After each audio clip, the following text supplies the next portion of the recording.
Radio Free Santa Clarita presents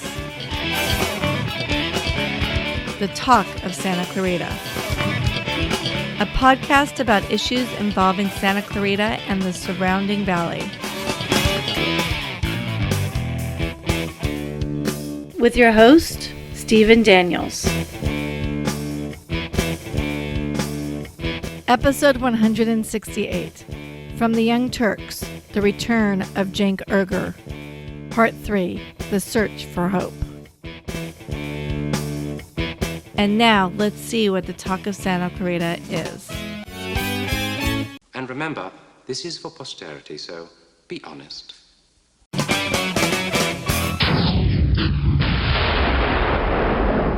Cenk, see, I'm finally getting to where I can say your name. I appreciate you coming back out to do this, driving up here and things, and so much to talk to you about. Mm-hmm. But I'm honest with you, I was intrigued that you even said yes to come back up here to do it, because this is a little dog and pony show.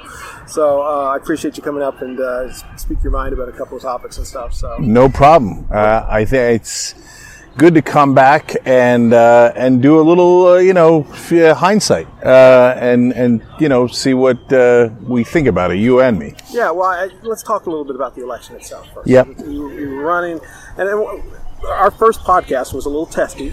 It was indeed. Probably more on my side than anything else, but it was, you kept arguing to me about the progressive movement, that there was going to be enough to really push your candidacy over the edge and things like that. Yeah. What are your thoughts on that now, just out of curiosity? Yeah, no, that's a great question. So just let's be clear to the audience in case they don't know, I got killed. I didn't win. Well, I'm looking for a more diplomatic way to put it. So we thought I was going to be in the top 4. I was in the top 4, but barely. And I, when people ask me, do you think you're going to win? When I was running, I said, I genuinely have no idea, right? And because I make predictions on the show all the time, so people are like, oh, make a prediction. Yeah. I'm like, I need more data. I just don't have enough data, right? Can I win? Absolutely, I thought, right? And it turns out I got about 6.6%. But the funny thing is they never finished counting. So I'm waiting for that other 23% to come in. Okay. Just like Arizona. Right. So seriously, in the runoff, Christie came in first, Garcia second, Stephen Knight third, and then I came in fourth. And they were well above me, so let's just keep it real. Well, okay. Recognition for this district. Yeah, no, I'm going to break it down, right? Yeah. I'll tell you. So can a progressive win in this district? Of course, okay? But it comes with a giant but. It turns out, having run the race and having learned so much from it, the number one problem for progressives, for me in particular, but for progressives in general, by a landslide, is the media. You think so? 100%. There's no question about it. It's interesting to just the perspective that you're, for lack of a better way to describe it, followers. Internationally and everything like that, they would watch our other podcasts, and they would really hit me hard because of the fact that I watch mainstream media. Yeah. I mean, do you feel that every media outlet is basically lying or deceiving the people? No, it's way more complicated than that. And look, I'm not the first person to figure this out. Noam Chomsky figured it out a long time ago. Oh, yeah. And so, and I had Chomsky on the Young Turks, and we talked it through. And I said, so how do you get your information? You know the problems with the New York Times and CNN, but you need information too. You need the news. Right. And so, and he said, it's actually relatively simple. Once you know the code and you know their biases, they're not often outwardly lying, right? It's in the framing that they... I've maintained that, like, people say Michael Moore is a biased filmmaker. I'm maintaining that Michael Moore is probably the most honest filmmaker because he admits that he has a bias right up front. 100%. When he does it, That's right. Whereas the New York Times wouldn't admit that they have a bias under penalty of law, and they have a massive, massive bias, which I'll explain in a second. Okay. So it's not like the right wing's depiction of the media is hilarious and completely wrong. They don't get together in a room and make up stories and oh, hey, we'll come up with fake news. No, that's not how it works, right? And they did fake news on me, and I'm telling you that that's not how it works, okay? Right. And so it's in their assumptions. So let's break down the assumptions. Number one, anybody who's an established politician or part of the establishment, they don't know it. They don't necessarily even outwardly say it, but it is in the culture, deeply buried in the culture in mainstream media, is that they are legitimate and credible. Credible is the main word they use, okay? And to be trusted. So if a government official gives you a quote, that is a credible source. If a normal human being gives you a quote, not a credible source. Look at that assumption. And it's buried in every media. And if you ask them, hey, that's a government source, should you quote it? Of course I quote it. That's a government source. That's official. That's credible. Oh, that's a guy walking down the street. That's a citizen. He has no credibility. Wait a minute. Hold on. Shouldn't we do an assessment? And I would, and I do, in our small investigative unit, I tell our reporters, your assumption shouldn't be that the government officials are telling you the truth. No. It should be that they're not. Okay, because we're supposed to hold the government accountable, and politicians overall are enormous liars. The whole thing's a theater. It's all theater. And so we'll break down the theater here as we talk it through. Yeah. So, but in the case of progressives, the mainstream media assumption is not credible. So we're going to tell our audience, nah, they're radical, they're fringe, they're extremists, they can't win, they're much less likely to win. Our beloved establishment figures are much more likely to win, and they write it in every article, they say it in every broadcast. They don't even realize they're doing it most of the time. Now, in my case, it was a little different because they actively hated me. And they buried me in a couple of different ways that turned out to be absolutely critical. There was a hit machine out for you. I mean, I myself fell victim to some of the talking points when it first started running, and the questions I asked you and stuff like that. But so you're saying that, like with CNN and stuff like that, I need to understand that the source itself, where it's coming from, and then break it down in my head as to what the truth is? Yeah, no, it's really challenging. So here, I'll give you an example of what we call centrist bias, right? Yeah.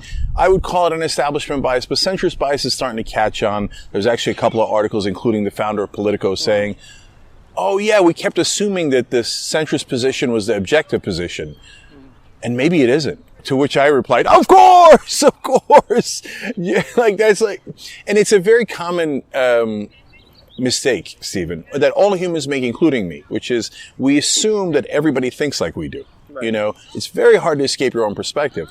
And for journalists in Washington, their assumption is that the Washington centrism, which is very right wing on economic issues, is the objective position. So, example, Medicare for all. They'll talk about the Mercatus Center study on how much it costs, right?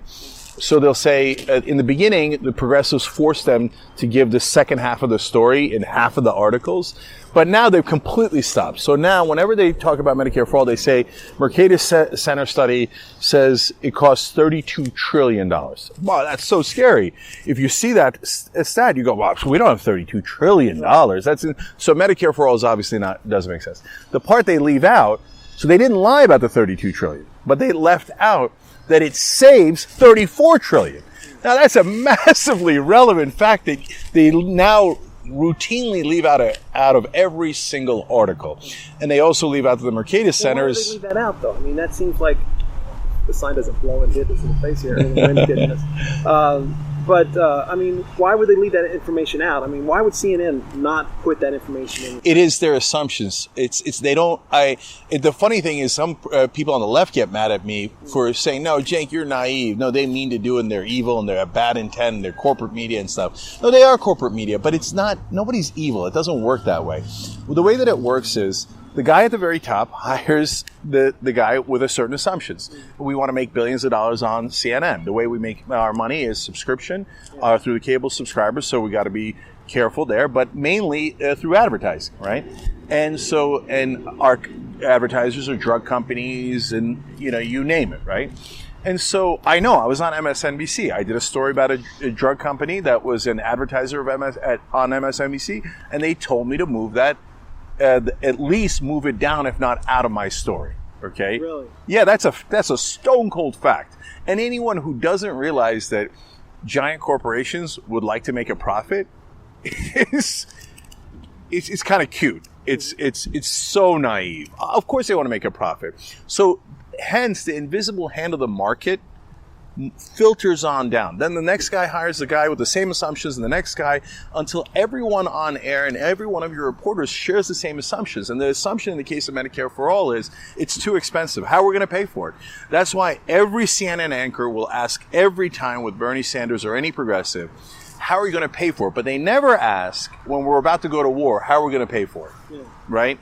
So every time I make those examples, people go, yeah, that's obviously true. And you never realize why, though. And the only people who don't realize it's true is Anderson Cooper, Chris Cuomo, Jake Tapper, because they never ask, how are you going to pay for it on giant tax cuts for the rich, the wars, and all the things that the Washington centrists are in favor of. And anything that helps American people, $15 minimum wage, Medicare for all, Green New Deal, what's the first question they ask? How are you going to pay for it? And Stephen, they have collective amnesia. It's in the culture. So Nixon's team wrote a memo a long time ago saying, when Republicans are in charge, we should spend a lot and cut taxes to do maximum stimulation of the economy and take credit for it. Then when Democrats get in charge, start talking about the deficit and blame them for it. Yeah, well, that pattern. Yeah, we know he wrote the memo. Yeah. We can see with our own eyes, that's exactly what they've done every time. And so I don't get frustrated at the Republicans because don't hate the player, hate the game, right? And so the Republicans go, well, if these idiots in the mainstream media are going to help us every single time, why wouldn't we play this game until they catch us? So what happened during Trump? Nobody talked about the deficits. They did a $2 trillion tax cut for the richest people in the country and the biggest corporations that actually run Washington. And nobody talked about the deficit at all.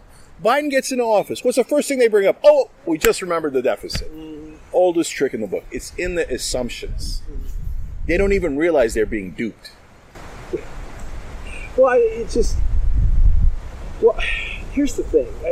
Again, I'm going back because I'm stupid. I actually read the comments that your fans when they come after me, because they come after me hard, and it's like I don't disagree with anything that you have to say. I support your ideas, but it's like there seems to be a blind faith in your fan following that you are always telling the truth completely, and you don't have a bias. Do you have a bias, you think, or? Oh no, I'm a saint. No, Stephen. Look, first of all, my fans, bless their hearts, they do not follow me blindly. A lot of them peeled off recently and are super mad at me for not yelling at progressive legislators more. Okay, yeah. And I've been yelling at them plenty. Progressive legislators are now mad at me. Everybody's mad at me. Mm-hmm. So, you know. Good place, then. Yeah, well, I don't know about that. So whatever heat you took from my viewers, it's nothing compared to the heat I take every single day. So ain't nobody blindly following me. Well, okay. I just, the thing that sticks in my head was one comment was, let me guess, Stephen watches a lot of MSNBC. I do. Watch a lot of CNN. I do. I read the Huffington Post, but sometimes I watch Fox News for comedy. But, it's sort of like they were dismissing my thoughts just because of my media sources, I hear you, Stephen, and I get that that's hurtful, right? No, I got thick skin finally, but it's sort of like discounting the person because of where the sources are completely. Yeah, I got you. And so I really want to address that because I think it's a really interesting point. Yeah. I actually go through it with my friends too. Yeah. And so my friends also are generally, in a certain class. They're upper class, like executives and doctors and lawyers and stuff. I'm keeping it real, right? Yeah. And so those are like guys I grew up with. We grew up very middle class, but we had got good education. We did all right in the world, etc., right? Mm-hmm. And so what do? They read the New York Times, and the New York Times is the Bible to them. They listen to NPR, and they watch CNN. That's and MSNBC. So I get into these same exact debates with them, and they get very offended when I tell them about their bias. Now, nobody minds telling me about my bias. Like they will immediately, because they're trained by, again, mainstream media, oh, no, a progressive has a bias. I read the New York Times, so I don't have a bias.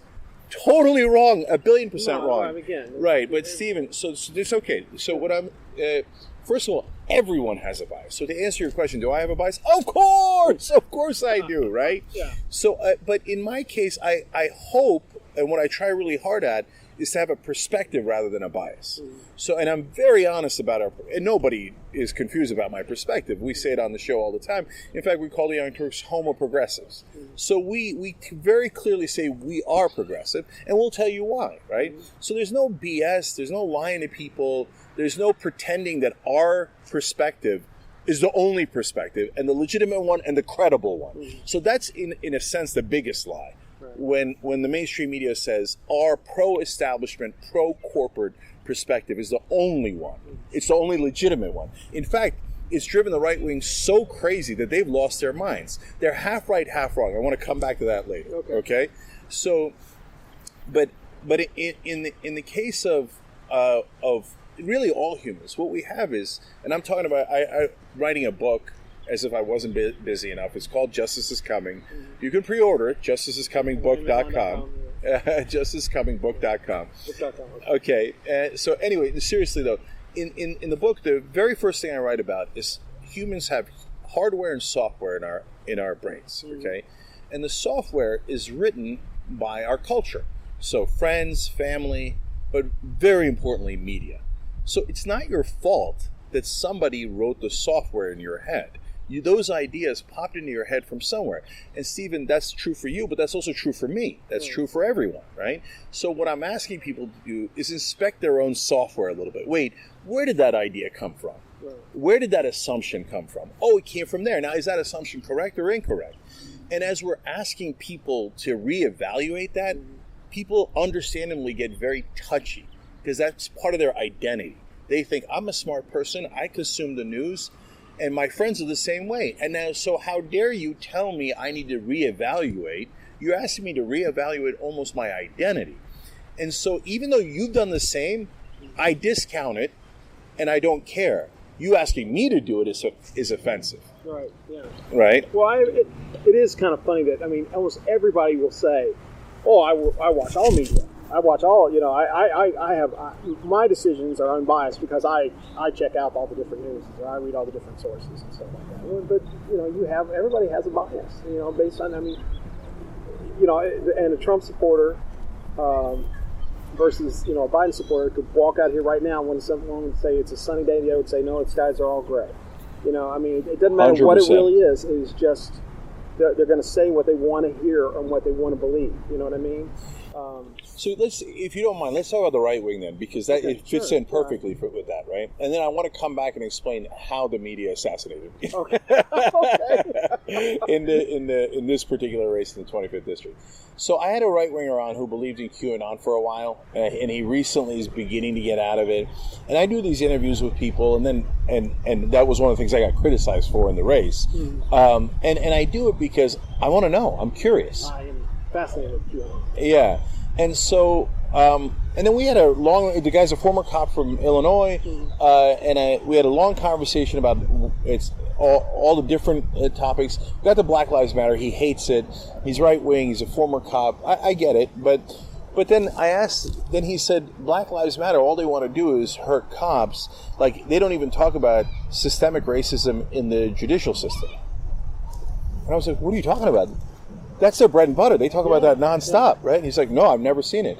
All the websites I go on never mention that. They only say that they're attacking cops. And he meant it. He didn't mean it like, oh, I'm getting biased information. Right. He was just genuinely saying every site I go on. So I said, what are the sites you go on? Exactly. All right-wing sites. He never consumes mainstream media or left-wing sites. So he believed that Black Lives Matter wasn't about racism, that they just arbitrarily hated cops like him and wanted to hurt them. Right? Yeah. And I was blown away by that. And I get it, because that's the software that was written in his head. Mm-hmm. And so QAnon is an amazing phenomenon. And look, let's go back though, because it goes to the core of this conversation. Okay. The right wing, to give them credit, that's the half I was going to give them credit, figured out that the mainstream media was full of crap. before the left wing did, way before, okay? And so there was something in their gut that bothered them. These guys aren't being honest with us, right? And they were right. Like, so for example, mainstream media thinks that politicians are wonderful, honorable people who are having legitimate debates about their ideas and principles. That's a joke. Total, utter joke. And very few Americans believe that, okay? 90% of Americans believe that politicians do whatever their donors tell them to do, okay? But if you said that on CNN, you'd be escorted out of the building, okay? In fact, I was escorted out of the building at MSNBC. So, and it really was that relatively simple. It's a bigger, more complicated issues, but the core of it was don't say bad things about politicians. They're honorable. And so right-wingers were like, no, that's not true. I know that's not true. I know that's not true. Well, if that's not true, and that means these guys are lying to me, I'm going to go look for a different answer. And that makes sense. The problem is when they went to go look for a different answer, the right-wing media, the propagandists, the people who want to take advantage of them, the extreme religious folks, etc., misled them into terrible dark alleys. They offer much simpler answers. Yes. You know, I mean, as stupid as the idea of the wall is, it's a very simple idea that someone can grasp onto, going, yeah, I'll build a wall. Sure, that makes sense. But, you know, it's not really, when you actually get into the nitty-gritty of it, it's not much of a solution. So, yeah, Stephen, you know, I insult Republicans probably more than anybody, right?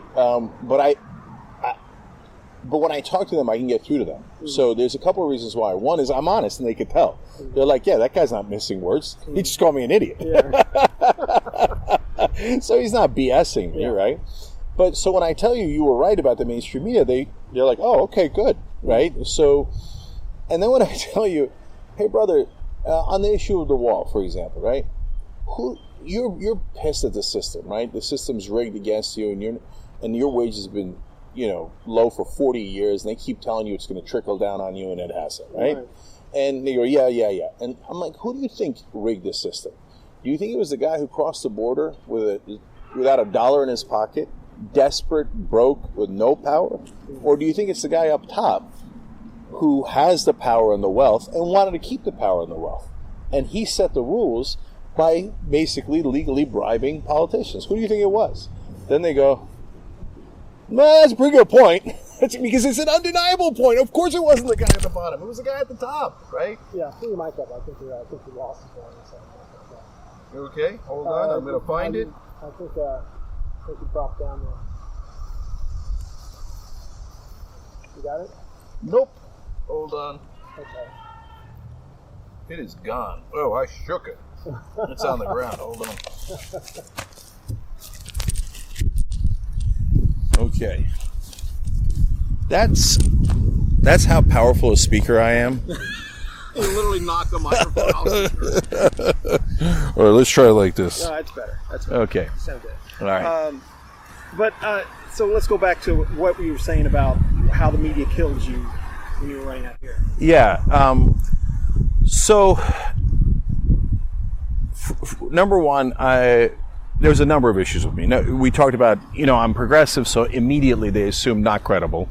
And then since the 25th District used to be Republican, and unfortunately now is back to being Republican, they had double the skepticism. Oh, there's no way a progressive populist trying to raise people's wages and give them health care would be accepted in an area where centrism of kissing ass of corporations is accepted and beloved.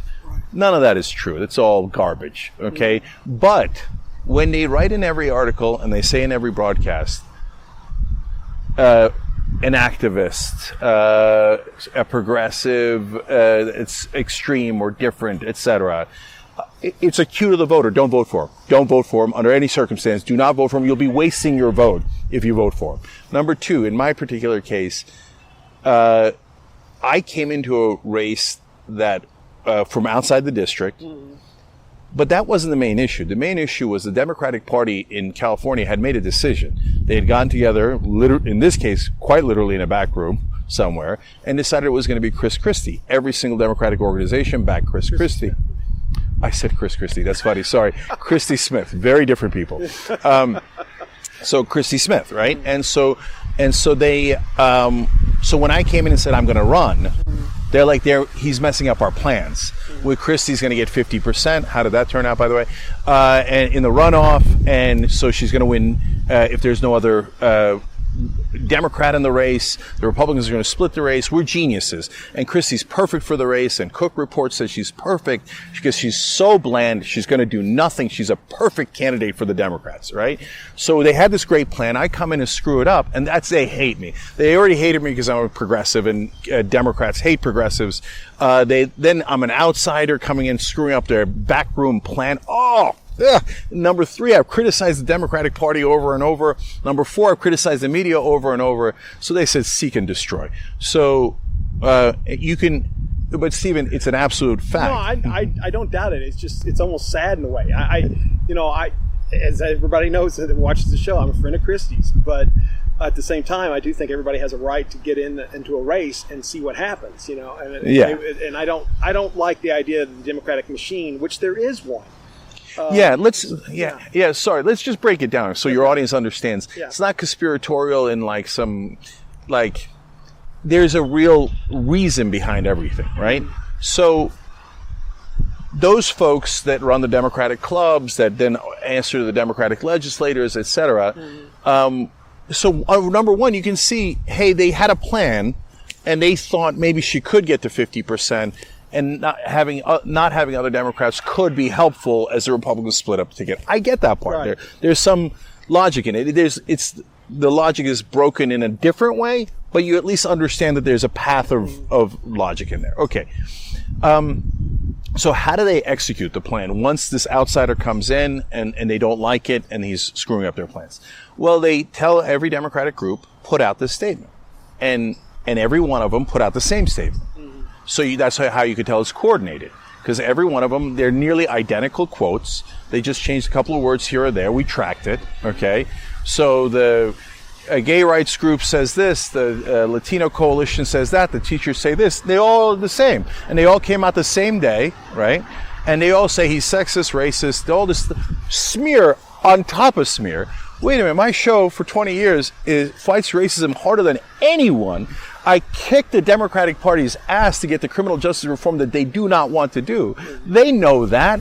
They've been calling me a radical leftist all these years. They turn around and they go, it doesn't matter. If these things put out statements, these clubs put out statements, the press, who already hates Cenk, will definitely cover it. Even if they don't know Cenk and they didn't hate Cenk, they will definitely cover it. Because you can't not cover it, right? It's a news event, right? Yeah. And especially because it sounds so interesting. The most progressive guy in the race is the most racist or sexist. Ooh, that's a nice clicky headline. Well, when that was first thrown out at me and some of the other things that were said, I was like, Cenk? That's not the guy I've seen on TV. I don't know. I mean, it just... And the thing, to me, I thought they were incredibly hard on you on a lot of things, like some of the things you said on Young Turks and stuff like that, I've done radio before, and I know what it's like to be on a live mic for an extended period of time. You're going to say stuff occasionally that's just, you go, I can't believe I said that. Or you don't remember saying it.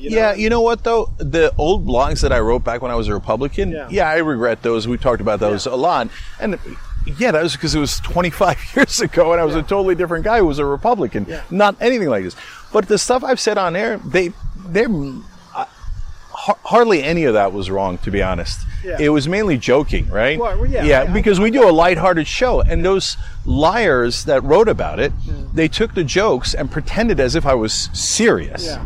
Like that it was a serious thing. Like, I don't even want to get into the different things that they lied about, right? I don't think it's necessary. Yeah, and in New York Times had to do a retraction, and New York Times has hated me ever since because they were wrong and I was right, and they had to correct their story. They said that I brought David Duke on to share his anti-Semitic views. But if you watch the interview, and now the reason they retracted is because we got a lot of credible journalists to write in, guys, we watched the interview. He called him an anti-Semite, a racist, a bigot, a loser, and an idiot. No one's ever challenged David Duke like that. And you say he brought him on to share his anti-Semitic views? Why have him on in the first place? Just out of curiosity. I'm so glad I did. Because that was 2015. Trump is talking about Duke, and Duke is talking about Trump. And I said, wait a minute, there's something going on here, right? I bring down David Duke to see what's he going to say. Because the guy hates everybody, right? Is he going to concentrate on immigrants? Is he going to concentrate on Muslims, blacks, Jews? Who is it, right? He would not stop talking about the Jews. Okay? And I was surprised. I thought he was going to talk about the wall and the immigrants and the Latinos. I thought he was going to talk about all the Muslims and the terrorists and stuff. Nope. Barely spoke about it. He went for 58 minutes out of that hour talking about the Jews, the Jews, the Jews.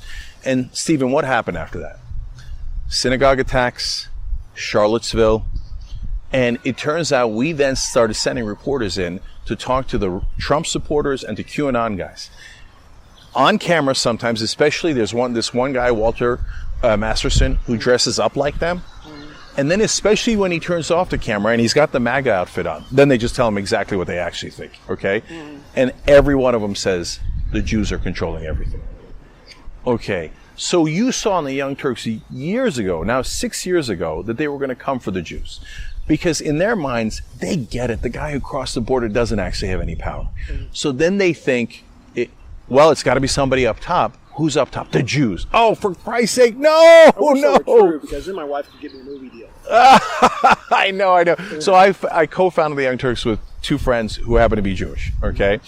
And I keep teasing both of them because Dave, he don't have any connections at all. I'm like, Dave, what happened, man? I thought you guys ran the world. We don't have a goddamn connection. We don't have anything. You get no money, no nothing. So we kid around with each other all the time. By the way, see, New York Times would take that and go, oh, so he asked his friend about whether he has secret Jewish connections. No, I'm joking, you idiots, right? Yeah. Right. This is my best friend that we set up the show with, right? My other best friend that we founded with is Ben Mankiewicz. So I don't know if you saw Mank on Netflix. Yeah, I'm familiar with Ben Mankiewicz. Yeah. So Herman Mankiewicz, who wrote Citizen Kane, is his grandfather. So if anyone should have connections, it's Ben. Okay, right? Nothing. Because the world doesn't work that way. Yeah. If you look at you know who runs the world? This is overly simplistic, but private equity. Okay, so they're at the top of the food chain of Wall Street, and they have the most amount of money. And if you look at their partners and their boards, it's Muslims, Jews, Christians, white, black, Indian, Asian, men, women, largely men though, more men than women. That's the one thing that stands out. But outside of that, it's mixed. You know why? The only color they care about is green. It's to think about it in terms of any ethnicity or race or religion like the Jews is so simplistic and stupid and wrong. And a random Jewish guy doesn't have any more connections than you do, right? But when David Duke sees a guy working at a bank who's Jewish, he goes, aha! And so in that interview, I was like, he named Jewish bankers, I named non-Jewish bankers. I was like, Brian Moynihan runs one of the biggest banks. Moynihan, the guy's Irish. Do the Irish rule the world? Lawrence O'Donnell, Chris Matthews. I can name you like 7 Irish hosts on MSNBC. Do the Irish run the world? How come you never say that? Because the Irish don't run the world and neither do the Jews. It's a matter of who... The Irish Jewish. That's what it is. Don't say it. New York Times will pretend you said it seriously. I could use some publicity. Yeah, so that's how they twist things. And you have the QAnon guys and you have the David Duke guys on to see how they're thinking. Right. So you can plan ahead and you can see which direction they're going. And I literally am contacting the ADL and stuff saying, guys, this stuff is coming. It's worse than you realize. And it's brewing and brewing. And I think, unfortunately, in the Biden years, a lot more attacks against Jewish Americans are going to break out because they're absolutely convinced that it's Soros and Soros comes up every time someone a conservative tries to tell me what's going on in the world. Yeah, apparently George Soros has a lot of puppet strings. Yeah, and by the way, even if they meant it, which of course they don't, they're just being anti-Semitic and demagoguing and giving people a simple solution to misdirect them. But even if they meant it, okay, so I want to get money out of politics. That would get George Soros' money out of politics. Yeah. You want to do that? And every Republican politician goes, oh no, I don't want to do that. Wait, I thought you said Soros was a problem. You get money out of politics. You end the private financing of elections where people literally write them politicians checks. They hand them a check for campaign contributions, sometimes $30 million, sometimes $100 million. You think that isn't bribery? Of course it's bribery, so let's end it. The Republicans go, no way, I don't want to end it. Why? Because they take more bribes. Actually, now they're starting to turn on big business because now Democrats are taking more bribes than Republicans are. And now all of a sudden Republicans are like, whoa, I don't know about these corporations. Is Bernie a pure Democrat, though? I mean, would you call him, or does he have the same corruption that the other Democrats have? No, he doesn't have any corruption. He has other issues. So he doesn't take that money. He's not at all influenced by it. Bernie has the opposite problem. Bernie's not influenced by anyone. So Bernie and I got into a little bit of a public fight recently, and it is very difficult to get Bernie to change his mind on anything. Yeah. So you don't have to worry about Bernie being overly influenced. You might have to worry about him being underly influenced by fellow progressives. Yeah, I just was wondering if Bernie or some of the other progressives could have that taint on them as well, as far as No, that's so I co-founded the Just Democrats, yes. Right? So that's AOC and Rashida Tlaib and Jamal Bowman, Cory Bush, all those folks, right? And I'm super proud we got 10 people into Congress when everybody thought we would never get anybody into Congress, right? And so I love those guys, but lately I've been criticizing them as well, and I'll tell you why in a second. But am I criticizing them because of corporate influence? Absolutely not. No, because you know why? Because we knew that ahead of time when we started Just Democrats, and we only had one litmus test: you cannot take corporate PAC money, and that was the best thing we ever did. So now they're totally free of corporate influence. So every Justice Democrat is in the news nonstop, right? Right. And almost no other, like barely any other House Democrats are. There's 200 of them. And you constantly hear about our guys, and you almost never hear about the other guys. Well, they're scared. Exactly. Why are they scared? Because they're progressives. So our guys are progressives and free from corporate influence, so they don't have to check their language. They can just go, okay? There's another force on them, which I'll get to in a second, that is what's actually stopping them from doing better.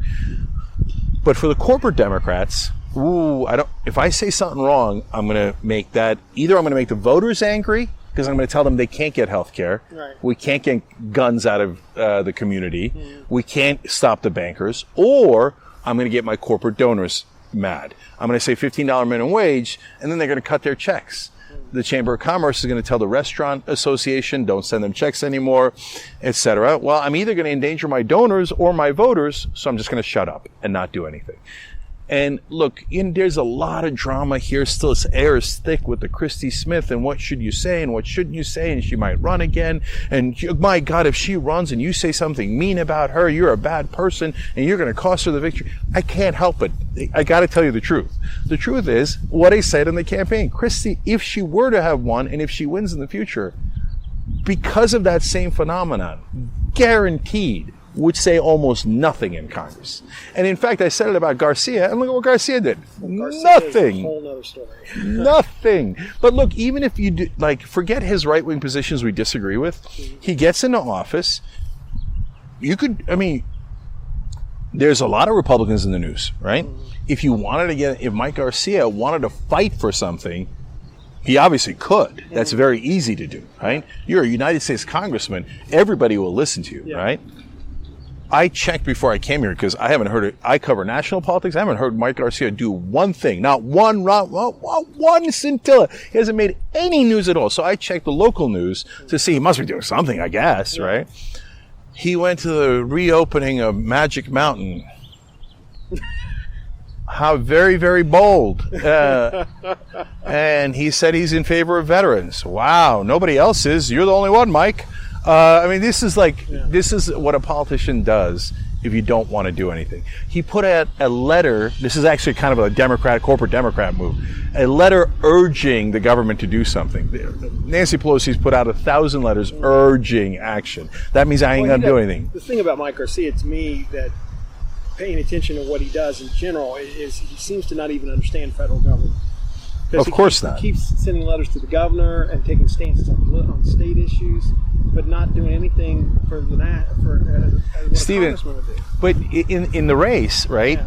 That it was also driven by the media. So now that's a peripheral, not as big an issue, but it's an interesting issue. So they would constantly ask me about local issues, right? And some have actions you could take at the federal level that would make a big difference, like the cleanups in the area, right? But then they would ask for like, hey, you know, what are you going to do about the nurse schedule in the local school? And then you're like, wait, no, it's a federal government job. Oh, so you don't care about the community? You can't win. Wait, no, but that's not how. And then they almost ask no federal questions of Christie or Garcia, right? It was when Katie Hill was running and debating Steve Knight, the local paper, The Signal, asked about CMEX or whatever it is. Yep. And Katie didn't have a very good answer initially. And The Signal just slammed her on it. But Katie was really smart because she stood back up again at another town hall when it was brought up again, and she said, does anybody here really care that much about CMEX, or are they more concerned about Medicare for all? And, everybody applauded. It's like there's what the local media feels is important, but there's what the people find important, and there's a radical difference between the two. Yes, that's exactly right. And so, in fact, a great example is the third way that they attacked me. So I want to come back to a bunch of these topics, Sure. but this is an interesting bridge to that topic. So they said, you're an outsider. Every single article. I think I attacked you on that. Of course you did, yeah. Look, on the one hand, I get it. On the other hand, if you put it into every media article, that's all anybody sees, okay? So the reason I'm pausing is because I have information that I can't share completely publicly that somebody gave to me in confidence. But let me put it this way. There was a poll done at some point, okay, of the issues that people care about in the 25th district. And being outside the district came in like, if I remember right, something like number 16. Oh, really? Yeah, no one cares, okay? That wasn't the problem. It wasn't that they were telling people this guy's outside the district, but he agrees with your principles, and then nobody would care. No. Basically, they were saying, intruder alert. This guy is not one of you. That hurt 1,000 times more than the actual issue of being 20 minutes outside the district. Okay? I just talked to... There we go. I knew that was going to happen. Let's just... see if we can wedge it back in there. All right, there we go.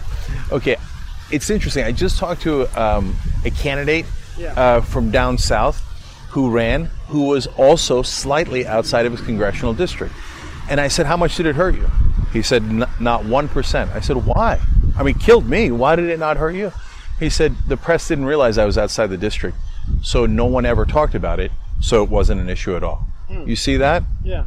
It's all in how they frame you. I've been told that we had a guy on the Disposition Caucus PAC talking about it, and the subject came up about being from this district. And he says, you run into that issue almost in every district, and it always ends up usually not being that relevant. So the only reason it was relevant is because it framed me. So look, let's go back to the most core issue because it connects perfectly to this. What is politics? How do you win? How do you lose? Right? At the end of the day, all politics is branding. Because when they walked in that voting booth, all they saw was our names, right? So now, in our case, they didn't even see some of our names because there was 3 pages of candidates, and it was digital, and you had to flip through. So that actually also helps in making this point, because some of the candidates, if they were on the first page, they would pick up 4 extra points. As opposed to, because we ran 2 races. It was for the special election and the November election, right? So Jetro would be on the first page on one of the elections and the third page in the other. And in the one when he was on the first page, he got 4 points. And the one where he's on the third page, he got no points. Okay? So now you're telling me that's because people made up their minds about Jetro? And then the people who voted, but they really thought he should win the November election, but not the special election? No, do they even see your name, right? And when they see your name, do they recognize your name, right? So Christie has an advantage because she was already a legislator here. And so being from the community doesn't help because people think you hand out cookies on the street corner and you're awesome. Being from the community helps because they saw your name on the ballot several times. So when they see Christie Smith and they see a D next to her, they go, I remember that person. Yeah, I think I voted for that person. Okay. But let me play the devil's advocate a little bit. Okay, I got more on that, but go ahead. Go ahead. Let me finish up real quick. Don't forget your point, though. Okay, so then, if they've heard of your name, how do they hear your name? Right. Whoa, there it goes again. Yeah. So every time. There we go. I think it'll hold. If not, we'll take it down. Okay. So every time they heard my name in this district, Yeah. they heard it in a negative context. There was not one positive article, right? Every article was intruder alert, not one of us, smear job on things that he said that we're going to pretend he wasn't joking on, etc. And he's a progressive and not credible. Right. So it is impossible to recover from that when the only software anybody received, the only branding anyone received about me in this district was purely negative. So I got the near 6.6%. Why? Because 5% of this district, 5 to 10% of this district already watches the Young Turks and likes the Young Turks, so they didn't believe the media. But everyone else, what the hell else would they believe? Because the only thing they saw was this guy's a terrible guy. Why would they vote for a terrible guy? I don't blame them. You see what I'm saying? Yeah. How were they all in mass supposed to do research and watch hours of the Young Turks and go, oh, wait a minute, that's not that guy at all. Oh my God, he's the opposite of what they said.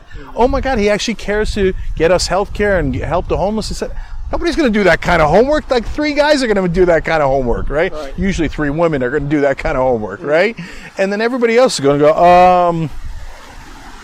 oh yeah, Garcia. Yeah, I saw him speak once. Yeah, I think they would. Oh, he's a pro-Trumper. I like that guy. Right? That's how 9 out of 10 people vote. Keep it real. Yeah. Well, the devil's advocate part of it is you look at Garcia, who grew up out of here. Christie grew up out of here. But, and this is again to your supporters. This is the argument back. Sure. Yeah. You know, Christie, while she might have been the anointed one from the Democratic Party, she also spent years being involved with the Democratic Party, doing community service work out in this area, committed to this district, and the clubs, et cetera, showing a real desire to change it to a blue area. Now, you're nodding your head. No. Okay, so let me explain how that helps and how it doesn't, okay? So, number one, 9 out of 10 voters, and you can tell, Stephen, just go canvassing. Yeah. For any candidate, it doesn't matter, okay? Mm-hmm. Talk to real people. Nobody knows anybody, okay? Yeah.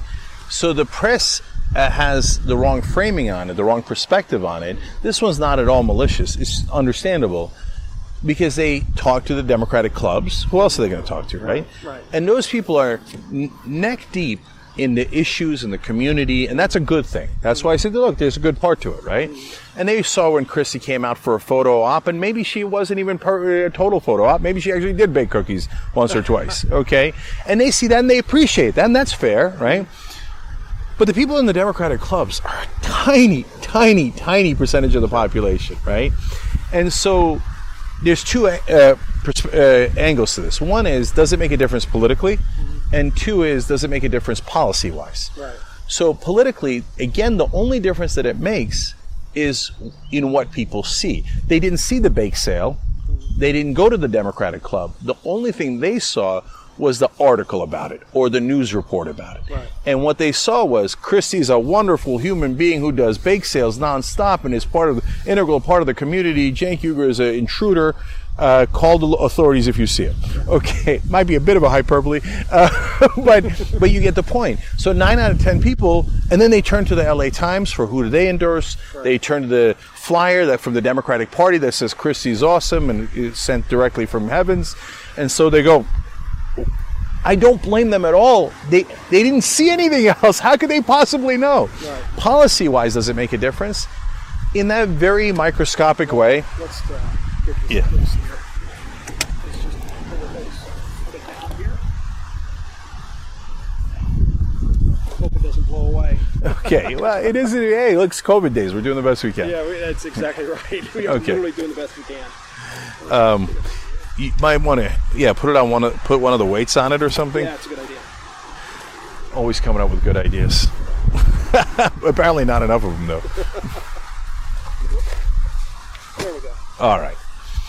So in policy-wise, Does it help if you went and did a photo op at the local fire department? Barely, okay? What would help a lot more is if pick an issue that we agree on, right?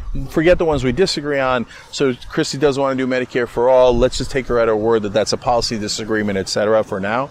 So let's focus on, I assume she's for $15 minimum wage, right? So yes. Yeah. And so now, look, that's not a great example because California already has it. And if you were in a state that doesn't already have it, it would be a much higher priority. You could take guns. Like, God, that's so important, right? Right. Right? So she can make a difference there if she became the congressperson, right? And she can, when the next set of shootings happened, which I said they would happen, and they did, because it doesn't take a rocket scientist to figure out, if you have no laws constraining them, there'd be nonstop massacres, and there's been nonstop massacres. And so Christy could have come out and said, whether she's in Congress or here, and said, look, we know why this is happening, because the NRA pays all the Republican politicians. So she could put up a big picture and hope that it doesn't fly away, a postcard, poster board here, and say, here's Mitch McConnell, here's the amount of money he took from the NRA. Here's Marco Rubio, here's the amount of money he took from the NRA. And you know what they have? They have blood on their hands. Every time you see a massacre, understand it's because they will not let us pass laws to stop it. Right. Federal background checks, 97% approval. We can't get it done. We can't get it done. Why? The corruption. Now, is Christie ever going to say that? Of course not. It's safe to say, oh, I like firefighters. Well, who doesn't like firefighters, right? So does that make any difference? Almost none at all, right? Would fighting for gun control make a difference? Absolutely. And so finally, I think finally, at least on this topic, comes back to the LA Times. Yeah. So I thought that was one of the most important and telling parts of the campaign. So we all go speak to the LA Times editorial board, and they're going to make an endorsement. I have an amazing conversation with them. It's supposed to last 30 or 45 minutes. I forget. It goes like an hour and 15, and they're like, we got to go to the next candidate, but this is amazing. We're talking about the minutia of the issues and every issue, and what do I think about this federal legislation, et cetera. And I begged them, please ask Christie the same questions. Please ask Garcia and Knight the same questions, right? They didn't ask him a goddamn thing, okay? And they endorsed Christie, and when they got to me in the article, they said, while we agree with Uygur on his stance on money and politics and other issues, we find his style too combative, and we prefer civility in Congress. That is the LA Times and the mainstream media saying, we don't want you to do anything. We want you to go to Congress, be a good boy and girl, shut up, don't fight for any change. You cannot get change unless you fight for it. But see, now this is where you and I divide. Okay. Great, let's do it. No, it's just, I see, like, and I can already see the comments starting. No, Stephen, get the comments out of your head. Let's have a conversation. Okay, it's okay. Okay. Well, I mean, to me, it's sort of like the public option. Yeah. You know, that's something. It's not perfect. Yeah, no, it's something. That's right. People like Joe Manchin sitting in there and the Senate, you know, holding back on a lot of Democratic votes because he's afraid of losing this election, next election. You know, it's sort of like, well, this will get through now. Medicare for all will probably happen 20 years from now, maybe 10. You know, I don't know. I mean, it just, to me, there is a. It's a good question. You seem hell bent on saying no. It's got to be this way. No. So I'm so glad you're bringing it up. Okay, because that's also a misnomer. That's also unfortunately comes from mainstream media. Okay. Progressives are radicals and they're not practical, and they just want the moon in the sky. Right. Oh, the implication is they're stupid. And they don't understand how politics works. That's, in fact, I would argue that the opposite is true. So let me explain. Okay. So Joe Biden won, right or wrong, in the primaries. He won, right? So do I think we're going to pass Medicare for all under Joe Biden? Of course not, right? I live in the reality-based world, right? So do I think public option is a good enough middle ground? Of course not. Would I be happy to get it under Biden? Yes. Okay. So I will get as much as I possibly can on progressive policies because I think every bit helps. Okay, but people mistake my request, my plea to fight as venting or passionate rage that is not driven by logic, etc., being like radical, extreme, etc. No. Listen to what Frederick Douglass said and absorb it. He said, power never concedes without a demand, never has and never will. Everybody quotes that. People know that quote, right? They say that quote, but they don't mean it. Right. Power never concedes without a demand. You cannot pretty please yourself into change.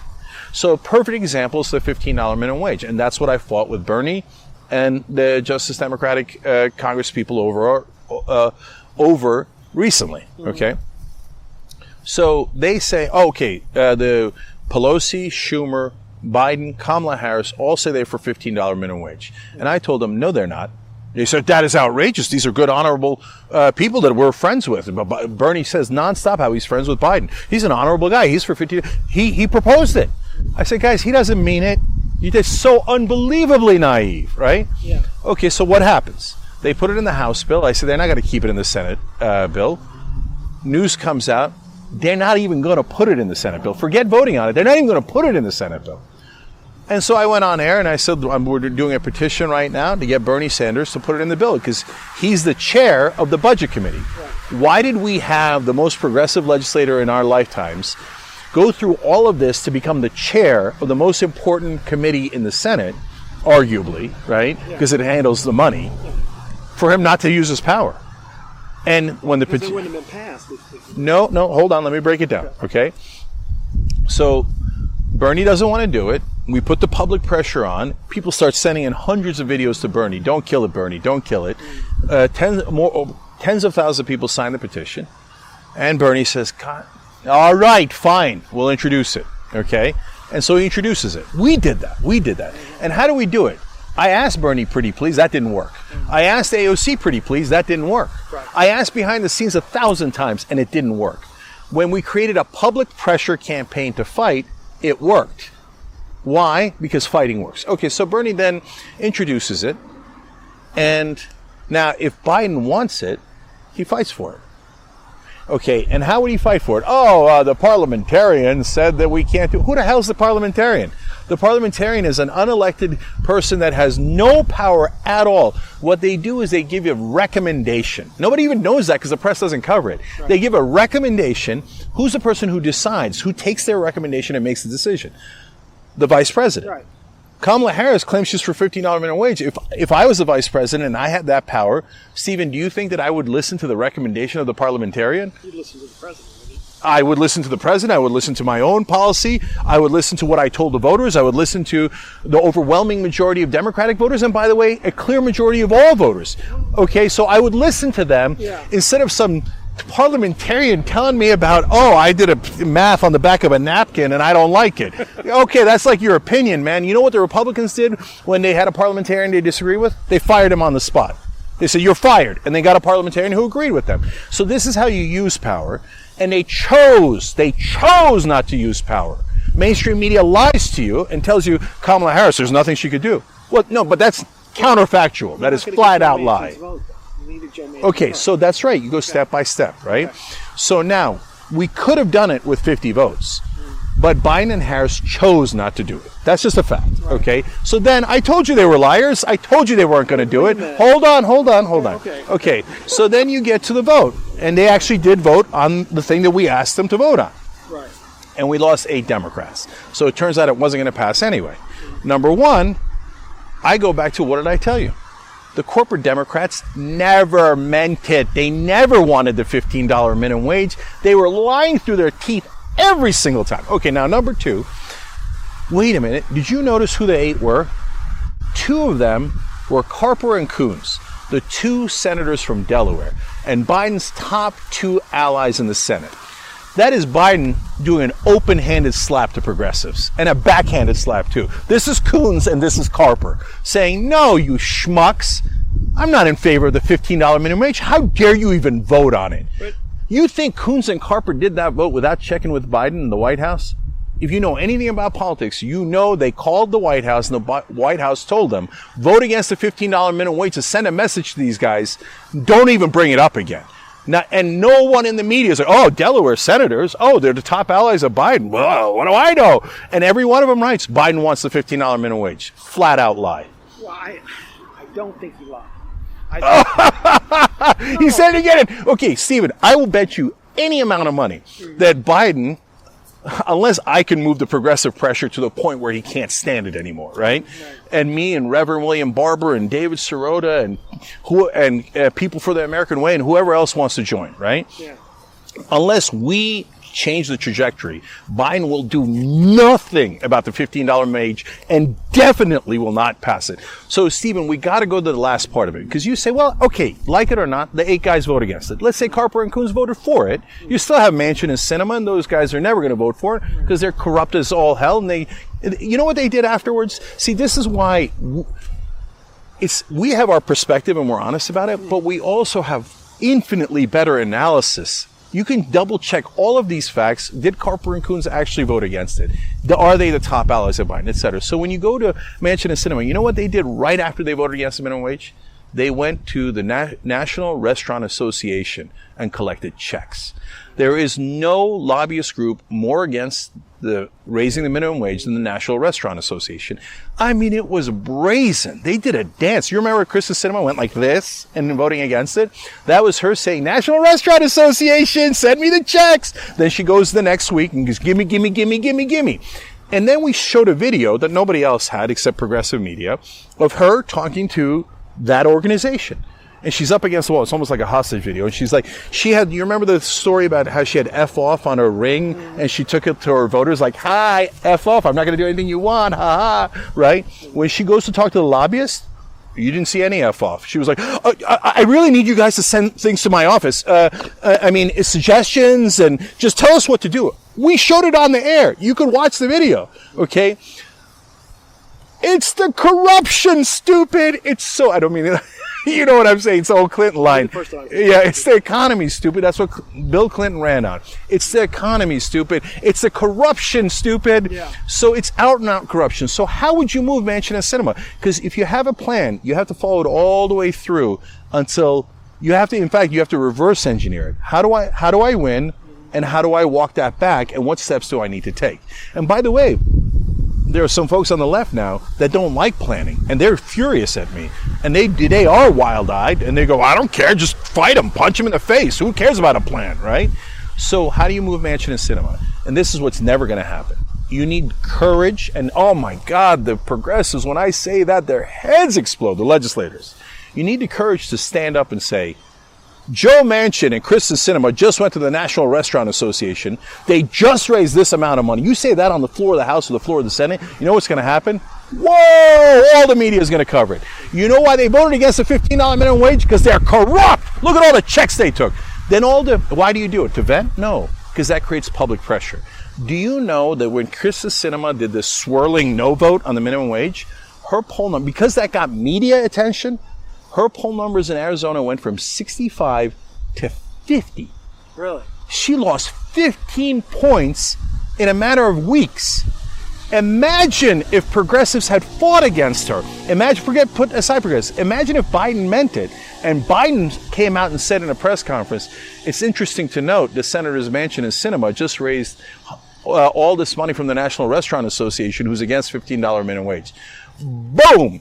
The press loves a fight. The press loves that kind of drama. Then everybody would be forced to cover their corporate donors. Then their poll numbers drop more, and they're politicians. The minute their poll numbers drop enough, lo and behold, they're going to vote for the $15 minimum wage. And that's basic, fundamental politics. Yeah. But nobody in Washington is willing to do it because they find it super uncomfortable, and B, the media will despise them for it. Well, you do run into the situation that you have to work with that person in future endeavors. And if you call them hey, listen, no, Stephen. We didn't send them to be comfortable. Yeah, that's true. Okay? So I don't give a goddamn about your personal feelings. All these people didn't sweat and bleed and fight for you so you can have patty cakes with the Congress people to be up there and become elitists and go, well, guys, that would make me uncomfortable. Honestly, that's why they needed to send me. Because do I look like I'd be uncomfortable? Are you going to run again for anything? No. You're done? I'm done. Sure. Yeah. So, look, Stephen, there's a couple of things reasons why I wouldn't run. Number one, what would change? If I ran again, do you think the media would get any better? No, they would run the same old smears like it was news. Yeah. People would still have no way of figuring out who I really am. How could they know if nobody ever tells them? Yeah. So for a guy like me who's despised by the mainstream media and the mainstream politicians, it's near impossible to win. And so the only way to win is if our media gets so strong that it could overwhelm the mainstream media. In which case, forget me. All progressives are in the ballgame then. Yeah. Okay, which leads to the second reason why I'm not going to run. Because now, having learned the lessons of how the media is literally 90% of the ballgame, well, good news, I run a media company. So I'm going to stay in media, and I'm going to influence it in the right direction, and I'm going to help all the other progressive candidates. And Stephen, okay, let's put it this way. Third reason why I'm not going to run is Nina Turner. If Nina Turner wins in Ohio, you don't need me because she's just as strong as I am. Okay? And so I didn't run for vanity. No one believes that because they project and they assume, well, I would have done it for vanity. I wouldn't have done it for ego. I would have done it because, my God, being a congressperson is amazing, right? You get such status. Everybody kisses your ass. You become an important person. They call you congresswoman or congressman for the rest of your life, even if you lose later. Oh, my God, it's amazing, right?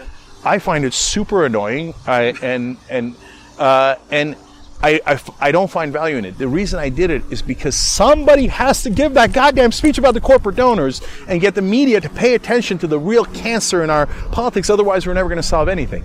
But I think Nina can. If Nina does it, then you don't need me at all. What district is she? She's running in Ohio and Cleveland.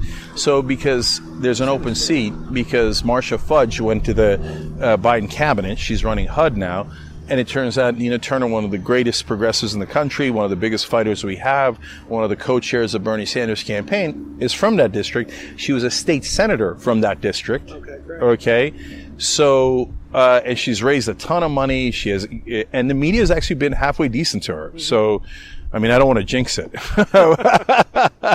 So they smear her with some nonsense attacks, but they also give positives, and they also talk about, her credibility within the state, etc. So I'm kind of thrilled with how it's going. And if Nina doesn't do it, then I don't know. I don't know that anybody's going to do it. Have you paid much attention to the election out here in Christie and Mike and everything since the election happened? Have you watched anything? I mean, Christie lost by about 330 votes. Or yes. Yeah, I saw that. I'm wondering, and I got on Christie about it too. Is 330 votes? Well, you got more than that, and I'm more than willing to bet that the 330-something votes were probably progressives that didn't feel that she was progressive enough. I'm wondering. Oh, Stephen. No, okay. Look, you don't. I don't want to stop you from asking any question, and I don't want it to get in your head. So it's all good and fair and honest. But now let me push back though on the substance of it. This is what corporate Democrats do every time. We own the seat. No. Let me just break down what the normal talking point is. Right. We own the seat. No one should dare run against us. And all of our boys in clubs and stuff, all in their backroom deal said it was me, so it's my seat. Right. And how dare anyone run against me? And anyone who runs against me costs me votes. So that's it. It's their fault, not my fault. Wait, you had 1,000,000 years to run this race. Katie Hill won it by 7 points. Hillary Clinton won it by 9. I don't remember what Biden won it by, but Biden won. By 10. By 10. Biden won it by 10 and you lost? And you want to blame other people? Oh, come on. No. Now, you're misunderstanding what I'm asking. Okay. What I'm asking is, because I think we both will agree, Mike Garcia is just the worst. Mm-hmm. And he used to be a friend of the show. Whatever. Okay. He's since proven that he's not, because he backed out of coming back on the show again.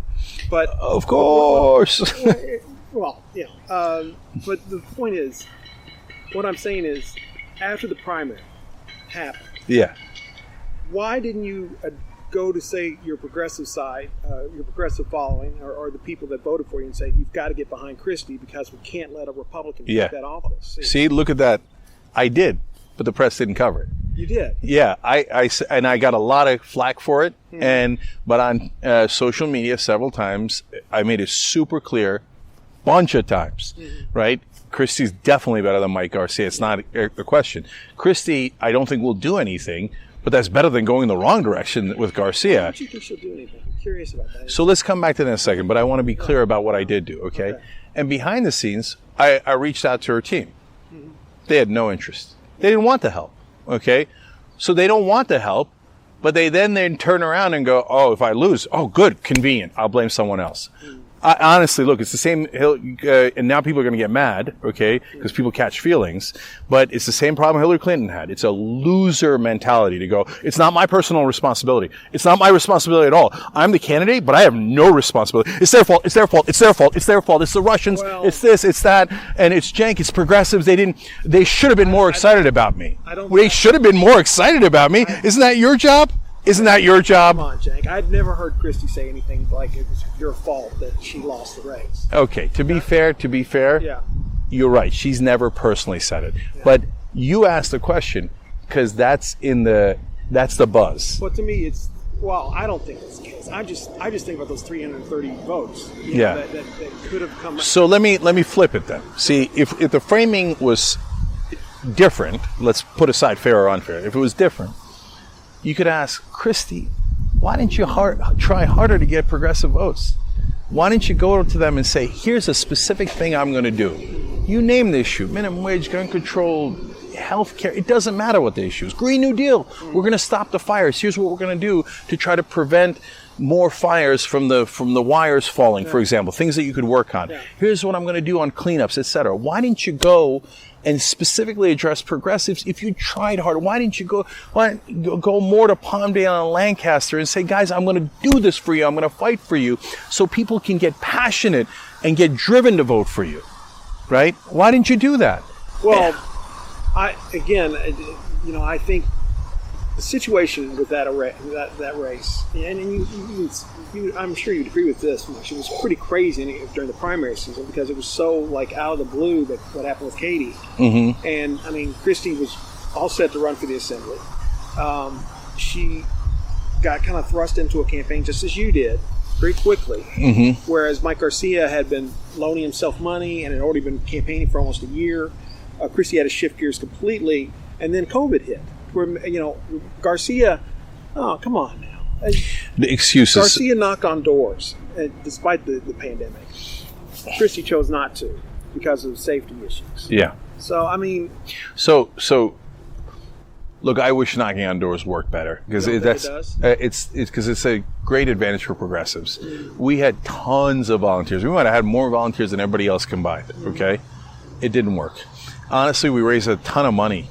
We did in 3 months because of my national following, and we ran a ton of ads that didn't work because it's all marginal. 90% of what they hear is through the media, and so what does that mean?